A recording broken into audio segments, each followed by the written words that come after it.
alam. Karaniwang hanap buhay, karaniwan ang problema, pagkain, damit at tirahan. Di ko kabisado yang siyensya, ako'y nalilito sa maraming salita. Alam ko lang na itong planeta walang kapalit at dapat ingatan. Pag nasira, sino ang kawawa?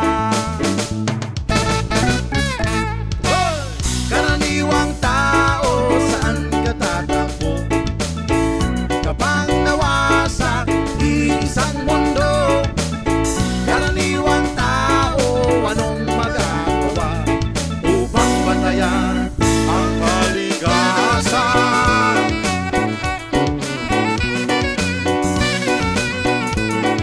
Yeah!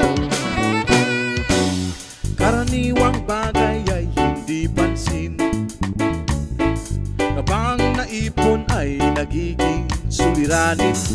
Konting basura ngayon'y bundok, kutsing sira ay umuusok, sa buong panlabay pumapatay sa ilog.